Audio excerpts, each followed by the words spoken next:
ಉತ್ತಮ ಗ್ರಂಥ. ಪ್ರಪಂಚದಲ್ಲಿಯೇ ಉತ್ತಮವಾದ ಗ್ರಂಥ ರಾಮಾಯಣ. ಅದಕ್ಕೆ ಅನೇಕ ಕಾರಣಗಳಿವೆ. ರಾಮನು ಸೀತಾಲಕ್ಷ್ಮಣರೊಂದಿಗೆ ವನವಾಸಕ್ಕೆ ಹೋದನು. 13 ವರ್ಷಗಳು ಕಳೆದಿತ್ತು. ಇನ್ನೂ 1 ವರ್ಷ ಇತ್ತು. ಆಗ ರಾವಣನು ಸೀತೆಯನ್ನು ಅಪಹರಿಸ್ತಾನೆ. ಹೀಗೆ ಆಕಾಶ ಮಾರ್ಗದಲ್ಲಿ ಹೋಗುವಾಗ ಒಂದೆರಡು ಕಣ್ಣೀರಿನ ಹನಿಗಳು ಸಮುದ್ರಕ್ಕೆ ಬಿತ್ತು.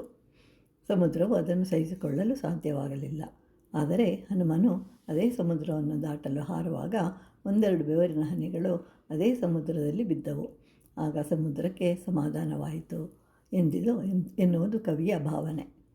ಸಮುದ್ರವು ತಾನು ಹಾರಲು ಸಾಧ್ಯವಾಗಿದ್ದರೆ ಆಕಾಶಕ್ಕೆ ಹಾರಿ ಸೀತೆಯನ್ನು ರಕ್ಷಿಸ್ತಾ ಇದ್ದೆ.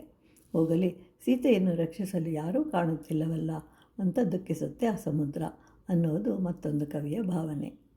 ಹನುಮನು ರಾಮನ ಭಕ್ತ ಎನ್ನುವುದಕ್ಕಿಂತಲೂ ಶಿಷ್ಯ ಎನ್ನುವುದು ಹೆಚ್ಚು ಸೂಕ್ತ.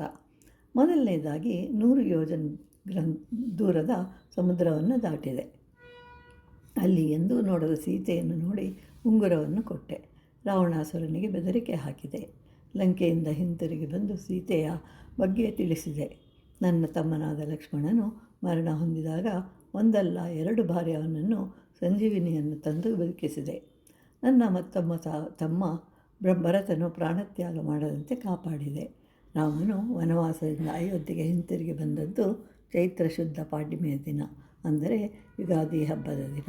ಇವೆಲ್ಲವೂ ಸಾಧ್ಯವಾದದ್ದು ಹನುಮನಿಂದ. ಇವನಿಗೆ ಏನು ಕೊಟ್ಟರೆ ಅವನ ತ್ಯಾಗಕ್ಕೆ ಸಮಾನವಾಗುತ್ತದೆ ಎಂದು ರಾಮನು ಸೀತೆಗೆ ಹೇಳ್ತಾನೆ. ಭರತನು ತನಗೆ ಬಂದ ರಾಜ್ಯವನ್ನು ನಿರಾಕರಿಸ್ತಾನೆ. ಹೀಗೆ ಎಲ್ಲ ಅಣ್ಣ ತಮ್ಮಂದಿರು ಒಬ್ಬರಿಗೊಬ್ಬರು ತ್ಯಾಗ ಮಾಡ್ತಾರೆ. ಆದರೆ ಯಾವ ಸಂಬಂಧವೂ ಇಲ್ಲದಿದ್ದರೂ ಎಂತಹ ತ್ಯಾಗಕ್ಕಾದರೂ ಸಿದ್ಧನಾಗಿ ಇವರೆಲ್ಲರಿಗೂ ಸಹಾಯ ಮಾಡಿದವನು ಹನುಮ. ಇಂತಹ ಪಾತ್ರಗಳು ಎಲ್ಲಿಯೂ ಕಾಣುವುದಿಲ್ಲ.